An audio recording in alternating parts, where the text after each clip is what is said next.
Digestive system क्या होता है। तो इस लेक्चर को स्टार्ट करने से पहले आप सभी का स्वागत है आपके अपने प्यारे से सिलेक्शन महाकुंभ में।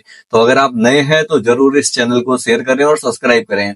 इस चैनल पर डेली करंट अफेयर आ रहे हैं तो जरूर आप उसको देखें, जिससे आप डेली के डेली है ना न्यूज जो भी है आपके एग्जाम में आते हैं इंपॉर्टेंट क्वेश्चन, वो आपके दिमाग में तुरंत हिट किए जाए। वहां पे ऐसे वैसे नहीं पढ़ाया जाता, आपको याद कराया जाता है, कैसे याद करते हैं चीजों को, कैसे लिंक करते हैं।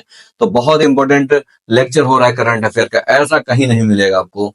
तो और यहाँ पर इस वीडियो में हम आज समझने वाले हैं क्या, वायु के बारे में। वायु के अंदर आपका एक पार्ट है पाचन तंत्र, जिसे हम क्या कहते हैं, डाइजेस्टिव सिस्टम कहते हैं। आज इस पूरे लेक्चर में ना आपको पूरा 5G की तरह याद होने वाला है, एकदम 5G की रफ्तार से। अगर आप नए हैं तो बहुत भाग्यशाली हैं कि आप है ना पहला लेक्चर आप देखने जा रहे हैं। पाचन तंत्र कैसे काम करता है, बच्चों को बहुत ज्यादा डाउट होते हैं, सर ये काम कैसे करता है, यह चीजें याद नहीं रहती हैं। बस ये पहला ही लेक्चर है और आपके लिए लास्ट लेक्चर है जो आपको पूरा याद करा के जाऊंगा। चलिए है ना शुरुआत करते हैं डाइजेस्टिव सिस्टम के अंदर। ये कितने कंपोनेंट होते हैं, इसके 2 कंपोनेंट होते हैं। मतलब किसी को पचाने के लिए उसके 2 कंपोनेंट होते हैं। एक तो भाई कहाँ कहाँ पचाना है, उसे हम कहते हैं आहार नाल, एलिमेंट्री कैनाल कहते हैं। और क्या क्या मिलाना पड़ेगा हमें बाहर से, क्या क्या हमें मिलाना पड़ेगा, तो उसे हम क्या कहते हैं, पाचन ग्रंथियां कहते हैं। तो उन ग्रंथियों से कुछ ना कुछ तो निकलते होंगे, ठीक है, जिसे हम एंजाइम कहते हैं। क्या कहते हैं, एंजाइम कहते हैं, ठीक है। तो यही एंजाइम है ना जाकर के फूड को पचाते हैं। अब कैसे पचाते हैं उन सबको हम डिटेल में समझेंगे। तो सबसे पहले नंबर आप ये समझिए, जो आपका आहार नाल होता है, एलिमेंट्री कैनाल, वो आपका 33 फीट का होता है। उसके अंदर जो आपका पार्ट होता है छोटा छोटा, वो मुख्य गुहिका होती है। इसके अंदर आपका क्या होता है, ग्रास नली होती है, एसोफेगस होता है, फिर अमाशय होता है, 30 सेंटीमीटर इसकी लंबाई होती है। माउथ कैविटी जो आपका मुख्य गुहिका होती है, उसकी लंबाई 25 सेंटीमीटर होती है। उसके बाद अमाशय जो होता है वो 30 सेंटीमीटर का होता है। उसके बाद आपका छोटी आंत जो होती है 6 से 7 मीटर तक की होती है, बड़ी। और उसके बाद आपका जो बड़ी आंत है, बड़ी आंत, ठीक है, वो लार्ज इंटेस्टाइन, ये भी आपका 1 से 1.5 मीटर के बीच में होता है। तो आपने ये ओवरव्यू एक देख लिया ना, काम कैसे कैसे हमें पढ़ना है। पहले आपको क्या पढ़ना है भाई, माउथ के बारे में पढ़ना है, माउथ में क्या हुआ, उसके बाद पाइप ये गई हुई है, ठीक है, इसे हम ईसोफेगस अंदर होती है, ईसोफेगस यहाँ पर होता है।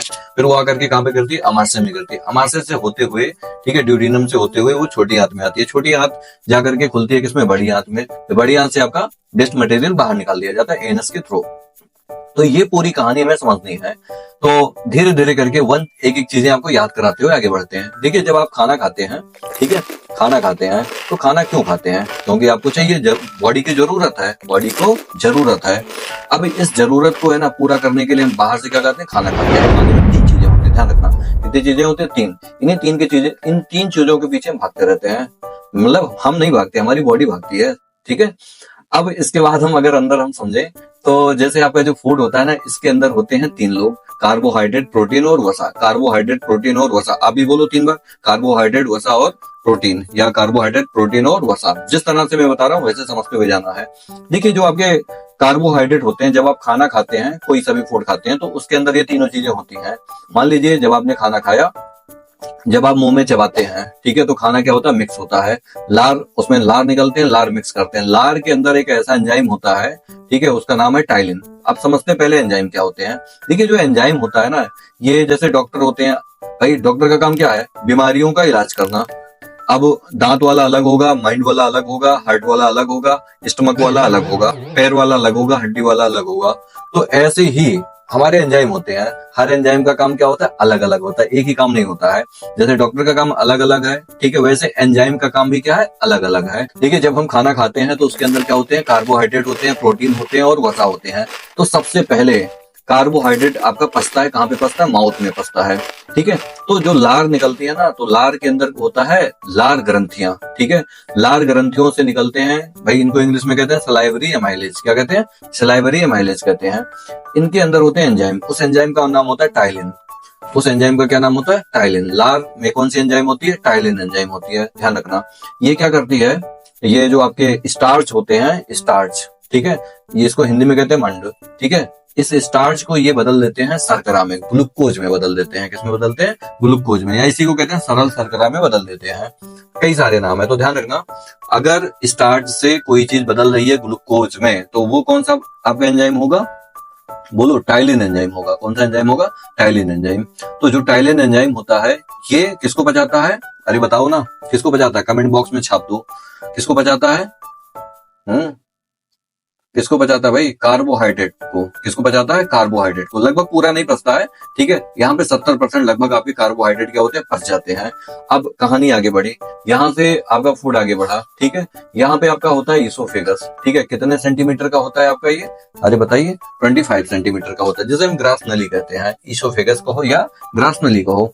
अब इससे फूड आता है तो एक गति होती है। क्या होती है? गति। उसे हम कहते हैं कर्माकुचन गति। कौन सी गति कहते हैं? कर्माकुचन गति। ऐसे जहां पर हो वैसे करो, ठीक है। कौन सी गति होती है? कर्माकुचन गति होती है। जैसे मेढक को सांप निकलता है ना, धीरे धीरे करके ऐसे ऐसे करके अंदर लेके आता है, ऐसे ही हमारा जो ग्रास नलिका होती है, ठीक है, या ईसोफेगस होता है, उसके अंदर फूड आपका आकर के गिरता है अमाशय में। अमाशय में पहुंचा, ये आपको अमाशय यहाँ पे दिख रहा होगा। इसका कुछ इस तरह से आपका फोटो होता है। इसकी जो लंबाई होती है लगभग आपका 30 सेंटीमीटर होता है। कितना होता है? 30 सेंटीमीटर। अब आपका फूड आ चुका है कहां पर? अमाशय में आ चुका है। अब अमाशय में क्या होता है ना, एक ग्रंथि होती है जिसे हम जठर ग्रंथि कहते हैं या गैस्ट्रिक ग्लैंड कहते हैं। अब इनका काम स्टार्ट होता है। जैसे माउथ में आपका स्टार्ट हुआ था लार का, यानी कि सलाइवरी एमाइलेज का। इसने किसको डाइजेस्ट किया था? कार्बोहाइड्रेट को। किसमें डाइजेस्ट किया था? अरे बताइए ना, किसमें डाइजेस्ट किया था? सघन शर्करा में या ग्लूकोज में। ऐसे ही आपका है ना जो जठर ग्रंथि होती है, कौन सी ग्रंथि होती है? जठर ग्रंथि, जिसे हम क्या कहते हैं? गैस्ट्रिक ग्लैंड कहते हैं। ये किसको डाइजेस्ट करने वाले हैं? ये डाइजेस्ट करने वाले हैं प्रोटीन को। किसको डाइजेस्ट करने वाले? प्रोटीन को। अब कैसे करते हैं उसको हम समझते हैं डिटेल में। देखिए, जो गैस्ट्रिक ग्लैंड होते हैं, जो गैस्ट्रिक क्या होते हैं? ग्लैंड, यहां से निकलते हैं रस। क्या निकलते हैं? रस। गैस्ट्रिक जूस निकलता है। क्या निकलता है? Gastric juice. इसके 3 घटक होते हैं। कितने घटक होते हैं? 3। पहला घटक आपका क्या है? म्यूकस है, जिसे हम श्लेष्मा कहते हैं। श्लेष्मा का काम क्या है अभी हम धीरे धीरे समझ जाएंगे। दूसरा कंपोनेंट होता है HCl। क्या होता है? HCl, hydrochloric acid. Hydrochloric acid, बाप रे बाप, ये एसिड इतना खतरनाक होता है ना, ये मेटल को भी गला देता है। सोचो अपने पेट में है, गला क्यों नहीं, ठीक है, हम बताएंगे आपको अभी। उसके बाद आपका जो एक एंजाइम होता है उसको कहते हैं पेप्सिन एंजाइम। कौन सा एंजाइम? पेप्सिन। यही वो है जो प्रोटीन को पचाएगा, लेकिन ऐसे नहीं पचा देता। इसके लिए ये वेट करता है, देखता है किसी को। जैसे गाना सुना होगा ना, तुझे देख देख करके जीना, वही वाली कहानी इसकी है। समझो पहले, जो आपका है ना श्लेष्मा होता है ना, ये अमाशय की आंतरिक दीवार को HCl से प्रोटेक्ट करता है, बचाता है। अब दूसरा नंबर, HCl के 2 काम होते हैं। पहला काम क्या होता है? भोजन को सड़ने से बचाना। और दूसरा काम होता है अम्लीय एसिडिक मीडियम तैयार करना। क्योंकि जो आपका पेप्सिन होता है ना, ये वेट करता रहता है कि सर फूड अम्लीय होना चाहिए, एसिडिक होना चाहिए, तब हम जाकर के वर्क करेंगे और हम प्रोटीन को पेप्टोन्स में बदल देंगे। किसमें बदल देंगे? पेप्टोन्स में बदल देंगे। कौन किसमें बदल देंगे? पेप्टोन्स में बदल देंगे, जिससे आपका प्रोटीन क्या होगा? डाइजेस्ट हो जाएगा। अब यहाँ पे आपका प्रोटीन जो हुआ वो लगभग 70 से 80% डाइजेस्ट हो जाता है। पूरी तरह से नहीं हुआ, कुछ रह गया। वो कहाँ पे जाकर के डाइजेस्ट होंगे? छोटी आंत में। अब यहाँ से फूड आगे बढ़ा, लेकिन अब समझिए आप, इस फूड के अंदर क्या था? कैसा मीडियम था? अम्लीय माध्यम था। अब 2 चीजें आपको याद होनी चाहिए। आपका जो एंजाइम है माउथ में कौन सा था? टाइलिन। अब यहाँ पर अमाशय में कौन सा है? बताइए, पेप्सिन है। पेप्सिन किसको डाइजेस्ट किया? प्रोटीन को। अब आगे फूड बढ़ा, किस तरह का है फूड? अम्लीय फूड है। आगे बढ़ाइए, आगे मिलता है आपको क्या? देखिए ध्यान से, यहाँ पर आपका है क्या? ये आपका है लीवर। लीवर से एक ग्रंथि जुड़ी होती है, ठीक है, और यहीं से एक रस निकलता है। इसको हम लीवर से एक यकृत को हम क्या कहते हैं? लीवर कहते हैं। इससे एक ग्रंथि जुड़ी होती है, उससे निकलते हैं आपके पित्त रस। कौन से रस निकलते हैं? पित्त रस निकलते हैं, ठीक है। अब पित्त रस क्या होता है? क्षारीय होता है। अब जो अम्लीय माध्यम था ना, इसको क्षारीय करना जरूरी था। अभी तक देखिए आपका क्या नहीं डाइजेस्ट हुआ? वसा नहीं डाइजेस्ट हुआ, ठीक है। देखो आपने देखा होगा, जब आप कोई जूस पीते हैं उसमें कार्बोहाइड्रेट होता है, तुरंत एनर्जी आती है। लेकिन जब आप है ना दूध पीते हैं तो 2-3 घंटे के बाद उससे एनर्जी महसूस होता है। लेकिन जब आप घी खाते हैं ना, तो 1-2 दिन बाद पता चलता अच्छा हमने कुछ खाया था, ठीक है, 1 दिन बाद पता चलता है। यानी कि समझ में आ रहा है कि वसा जो है ना, जिसमें वसा होता है, वो लास्ट में जाकर के डाइजेस्ट होता है। अब इस कहानी को हम आगे बढ़ाते हैं। लीवर से आपका कौन सा जूस निकला? बताइए, कौन सा रस निकला? पित्त रस। कौन सा रस? पित्त रस। अब ये जो पित्त रस है ना, ये कैसा माध्यम का होता है? क्षारीय माध्यम का होता है। किस माध्यम का होता है? क्षारीय। अब क्षारीय है तो इसका काम क्या होगा? जो अम्लीय फूड था उसको मिक्स करके इसको उदासीन कर देगा। उदासीन करने के बाद ड्यूडेनम से होते हुए, ड्यूडेनम एक चेकिंग पोस्ट होता है जहां पर है ना चेक करता है कि अम्ल है कि क्या है? क्षार है। ठीक है। तो वहां पे चेकिंग होने के बाद वो आते हैं छोटे आंत में, और छोटी आंत से ऊपर आपका जुड़ा होता है क्या, अग्नाशय, पैनक्रियाज। क्या जुड़ा होता है, पैनक्रियाज। पैनक्रियाज बड़ा इंपॉर्टेंट है, इससे भी आपके निकलते हैं जूस। क्या निकलते हैं, जूस, जिसे हम कहते हैं पैनक्रियाटिक जूस। कौन सा जूस कहते हैं, पैनक्रियाटिक जूस या अग्नाशयिक रस कहते हैं। अब इस अग्नाशयिक का काम क्या होता है, पहले समझ लो। माउथ में क्या डाइजेस्ट हुआ था, कार्बोहाइड्रेट। किसने डाइजेस्ट किया, टाइलिन ने किया। किसमें बदला, ग्लूकोज में बदला। कितना परसेंट डाइजेस्ट हुआ, 70 से 80%। उसके बाद फूड आया, किससे होके आया, ग्रास नली से, जिसे हम ईसोफेगस कहते हैं। कौन सी गति हुई थी, कर्माकुचन गति हुई थी। जठर ग्रंथि से कितने लोग निकले, 3 लोग, ठीक है। एक म्यूकस निकला। म्यूकस का काम क्या था, आंतरिक दीवार की रक्षा करना। उसके बाद जो आपका HCl था, इसके 2 काम थे, भोजन को सड़ाने गलाने से बचाना। दूसरा काम क्या था, जो आपका HCl है वो कौन सा माध्यम, एसिडिक मीडियम, ठीक है, अम्लीय माध्यम तैयार करना, जिससे जो आपका पेप्सिन है वो किसको डाइजेस्ट कर सके, प्रोटीन को। किसमें, पेप्टोन्स में। कितना परसेंट डाइजेस्ट हुआ, 70 से, वही कहानी 80 तक। उसके बाद आगे चले भाई, लीवर था। लीवर ने क्या किया, क्षारीय माध्यम प्रोवाइड कर दिया। किस से, पित्त रस से, ठीक है। पित्त रस कैसा होता है आपका, क्षारीय होता है। अब वो आकर के उदासीन हो गया। अब यहीं पर जब ये मिलते हैं ना, तो होता क्या है, जो वसा के अणु होते हैं ना, ये बड़े बड़े होते हैं। क्या होते हैं, बड़े बड़े होते हैं। छोटे छोटे अणुओं में टूटते हैं। अब किसमें टूटते हैं, छोटे छोटे अणुओं में। इस क्रिया को कहते हैं इमल्सीकरण कहते हैं। अब ये आते हैं कहाँ पे, छोटी आंत में पहुंचते हैं। किसमें पहुंचते हैं, छोटी आंत में। छोटी आंत में पहुंचने के बाद जो आपका है ना पैनक्रियाटिक है, जैसे हम कहते हैं अग्नाशयिक, यहां से निकलते हैं रस। क्या निकलते हैं, रस। इसके अंदर होते हैं एंजाइम। क्या होते हैं, एंजाइम। अभी तक भैया जो आपका रह गया था, ठीक है, कहीं कार्बोहाइड्रेट थोड़ा सा रह गया पचने से, कहीं आपका रह गया प्रोटीन। तो भाई साहब यहाँ पर ये पचने वाले हैं, और लास्ट में आपका पचता है इसी छोटी आंत के अंदर वसा। वसा क्या पचता है, वसा। अब इस चीज को आप ध्यान से समझिए। यहाँ पर आपको जो चार्ट में दिखाया जा रहा है ना, कुछ इस तरह से ये आपके डाइजेस्ट होते हैं। तो अग्नाशयिक में है ना, क्या होते हैं, 3 टाइप के क्या होते हैं, एंजाइम होते हैं। पहला आपका होता है ट्रिप्सिन, दूसरा क्या होता है, एमिलोप्सिन, तीसरा आपका क्या होता है, लाइपेज या स्ट्रिप्सिन कहते हैं, ठीक है। अब देखिए जो आपका है ना, देखिए जो आपका ट्रिप्सिन होता है, क्या होता है, ट्रिप्सिन। पेप्सिन याद है, पेप्सिन का काम क्या था, प्रोटीन को डाइजेस्ट करना। वैसे ट्रिप्सिन, उसमें सिन है, इसमें भी सिन है। ट्रिप्सिन पेप्सिन, ट्रिप्सिन पेप्सिन, बस ध्यान रखना। ट्रिप्सिन आपका कहां पे मिलेगा, छोटी आंत में मिलेंगे, स्मॉल इंटेस्टाइन में मिलेगा। ये भी प्रोटीन, जो आपके प्रोटीन रह गए थे, उन प्रोटीन को है ना अमीनो एसिड में, अमीनो अम्ल में बदल देते हैं। अब प्रोटीन आपका भैया डाइजेस्ट हो गया। कार्बोहाइड्रेट, देखिए कार्बोहाइड्रेट जो आपका रह गया था माउथ में, ये जो आपका एंजाइम है, कौन सा वाला, एमिलोप्सिन, ठीक है, ये मंड को, स्टार्च को बदल देता है माल्टोज शर्करा में। किसमें बदलता है, माल्टोज शर्करा में। अब उसके बाद जो आपका वसा था, लाइपेज एंजाइम आया। कौन सा एंजाइम आया, लाइपेज। लाइपेज क्या करता है, वसा को वसीय अम्ल में बदल देता है। वसा को किसमें बदलता है, वसीय अम्ल में। और आपका यहाँ पे पूरी तरह से फूड का क्या हो जाता है, पाचन।